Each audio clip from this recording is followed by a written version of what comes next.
In 2024, the entire auto industry was sprinting toward electric vehicles. Tesla had spent $21 billion building gigafactories. BYD had launched 32 new EV models in a single year. Governments were announcing petrol car bans left and right. And then Toyota, the world's largest automaker, looked at all of this and said, no. Instead, they put a 1.8-liter hybrid engine inside a Corolla, priced it under $24,000, and watched it outsell every single Tesla model in multiple countries. This isn't a story about a car. This is a story about a $400 billion bet, and why the company everyone called slow might be the smartest one in the room. Here's exactly what's happening. Let's start with what Toyota actually changed, because this isn't just a fresh coat of paint. The 2025 Corolla Hybrid runs on Toyota's 5th-generation hybrid system. That matters because each generation has been a meaningful leap. The 5th gen is smaller, lighter, and roughly 20% more efficient than the system from just 5 years ago. Indian 1.8L 4-cylinder plus 2 electric motors. Combined output: 134 horsepower. Fuel economy: 53 mpg city, 46 highway, 50 combined. EPA estimated. Battery: nickel metal hydride, no lithium dependency. Starting price: approximately $23,500 drivetrain, ECVT. Available AWD with rear electric motor. Now, 134 horsepower doesn't sound exciting. And honestly, it isn't. This car won't pin you to your seat. 0 to 60 takes roughly 8.5 seconds. A Tesla Model 3 does that in under 6. But here's the number that actually matters: 50 miles per gallon combined. That means on a single 13-gallon tank, you're getting over 600 miles of range. No charging stops. No planning. No apps. You fill up in 3 minutes at any gas station on the planet and keep driving. For context, a Tesla Model 3 gets about 350 miles on a full charge and needs 25 to 40 minutes at a supercharger to get back to 80%, if you can find one. Toyota also updated the interior. It's not luxury, let's be honest, but it's clean. You get an 8-inch touchscreen, wireless Apple CarPlay and Android Auto, and Toyota Safety Sense 3.0, which includes adaptive cruise control, lane centering, and automatic emergency braking. All standard, not optional. At $23,500, that's a lot of car for the money. But specs alone don't explain why this car is causing a shift in the market. To understand that, you need to understand the technology under the hood. Here's the simplest way to understand a hybrid. Imagine 2 workers sharing one job. When one gets tired, the other takes over. Sometimes they work together when the task is heavy. That's exactly what's happening inside this car. You have a petrol engine and an electric motor. They take turns. When you start the car in the morning, the electric motor handles it. Cold starts, low speeds, parking lots, stop-and-go traffic. It's all electric. The petrol engine stays off. This is why the car feels eerily quiet in the city. There's no engine rumble, no vibration, just smooth, silent movement. The moment you hit the highway or press the accelerator hard, the petrol engine seamlessly kicks in. Sometimes both work simultaneously for maximum power. The transition is so smooth that most drivers can't even feel it. Now here's the clever part. How does the electric motor's battery charge? You never plug it in, ever. Every time you brake or coast, the kinetic energy that would normally be lost as heat is captured and converted back into electricity. This is called regenerative braking. The car literally harvests energy from its own movement. Every red light, every downhill slope, every time you lift off the accelerator, the battery is quietly recharging itself. This is why Toyota calls it a self-charging hybrid. There's no charging station, no cable, no electricity bill, no waiting. The car manages everything internally. And there's one more detail most people miss.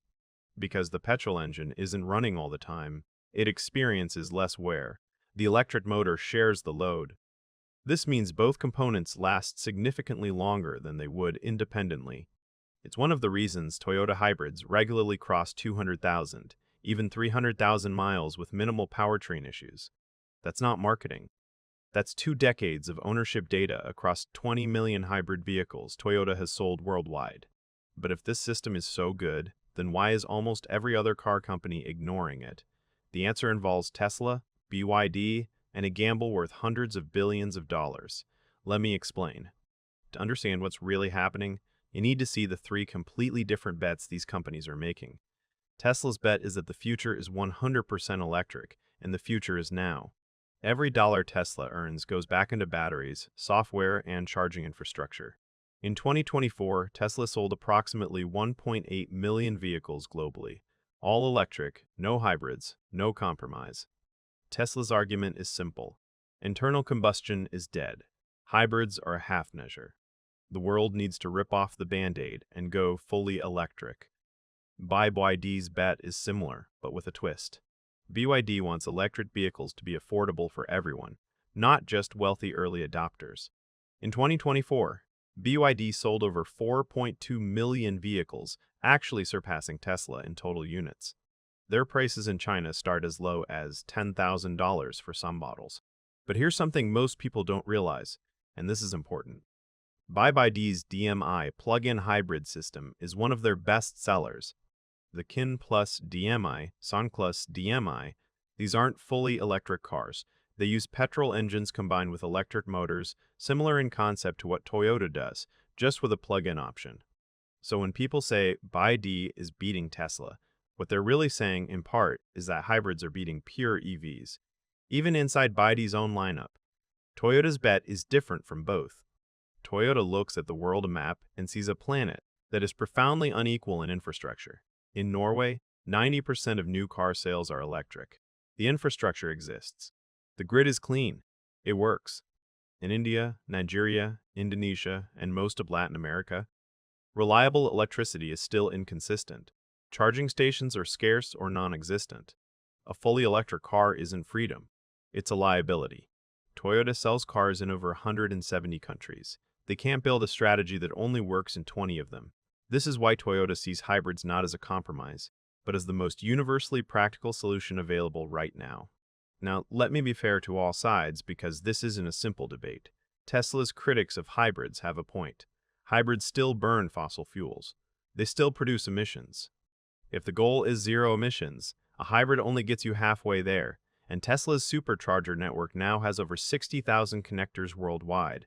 The infrastructure gap is closing faster than many predicted. BYD's approach also has merit. Their plug-in hybrids can run 60 to 120 kilometers on pure electric before the engine kicks in. For most daily commutes, that means zero petrol use. Toyota's system can't match that because you can't plug it in. And Toyota has its own blind spots. The company was heavily criticized for lobbying against EV regulations in multiple countries. Their first mass-market EV, the BZ4X, launched in 2022 with recalls, range complaints, and lukewarm reviews. Some analysts argue Toyota isn't pro-hybrid by strategy. They're pro-hybrid because they fell behind on batteries.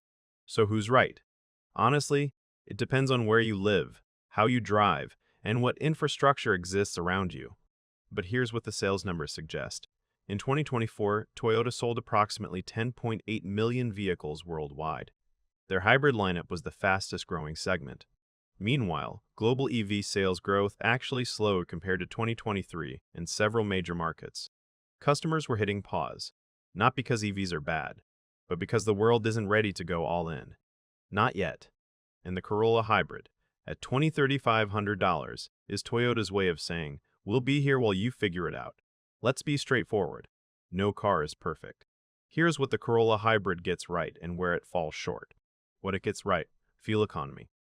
50 mpg combined is outstanding. Over a year of average driving, roughly 12,000 miles, you're spending about $1,100 on fuel at current US gas prices. A comparable petrol sedan costs you around $800. That's $700 saved annually, every single year. Reliability. Toyota hybrids have the best long-term reliability data in the industry. Consumer Reports consistently ranks them at or near the top. The Prius has been running since 1997, and the hybrid battery failure rate remains under 1% across the fleet. Total cost of ownership: low fuel cost, low insurance, low maintenance, high resale value. The Corolla holds its value better than almost any car in its class. Accessibility: it works everywhere. Any gas station, any country, any climate. No special infrastructure needed. What it gets wrong, performance. This is a slow car. 134 horsepower in 2025 is below average. If you enjoy driving, if you want acceleration, if you want excitement, look elsewhere. Interior quality. It's functional, but it's not premium. Hard plastics, basic materials. Competitors like the Civic Hybrid and Hyundai Elantra Hybrid offer nicer cabins at similar prices. Tech. Toyota's infotainment system has improved, but it still lags behind what you get from Tesla, BYD, or even Hyundai. No over-the-air updates. No giant touchscreen. The software experience feels a generation behind. Not a plug-in. Unlike BYD's DMI hybrids or the Toyota RAV5 Prime, the Corolla Hybrid cannot run on pure electric for meaningful distances. You're always burning some fuel. If your daily commute is short, a plug-in hybrid would actually save you more money and produce fewer emissions. No EV pathway. Buying a Corolla Hybrid doesn't prepare you for an electric future in the way a plug-in hybrid does. It's a different philosophy, and some would argue it delays the inevitable. So who is this car actually for? It's for the daily commuter who drives 30 to 60 miles a day, mostly in city traffic, and wants the lowest possible running cost without changing any habits. It's for the family that needs a second car that's dependable, economical, and invisible in the best way.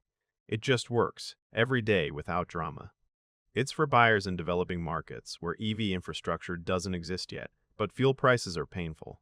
In countries across Southeast Asia, Africa, the Middle East, and Latin America, this car makes more practical sense than any EV currently available.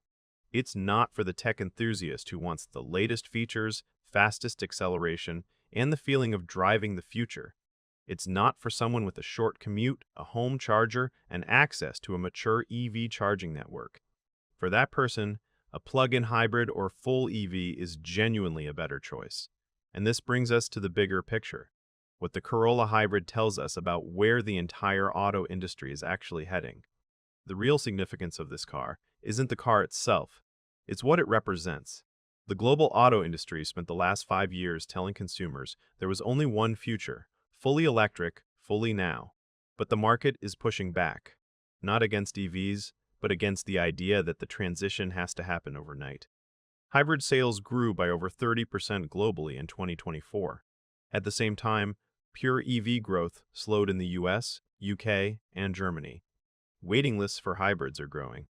Dealerships are reporting that customers who walked in asking about EVs are walking out with hybrids. This doesn't mean EVs are failing. They're not. EV technology is improving every year, costs are falling, and charging networks are expanding. The future is electric. But the present? The present is hybrid.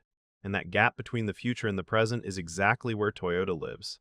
Whether that's visionary or just convenient depends on your perspective. But 50 million Corolla buyers and 20 million hybrid owners suggest that Toyota understands something fundamental about what people actually need versus what the industry tells them they should want. If this breakdown gave you a perspective you hadn't considered before, hit subscribe.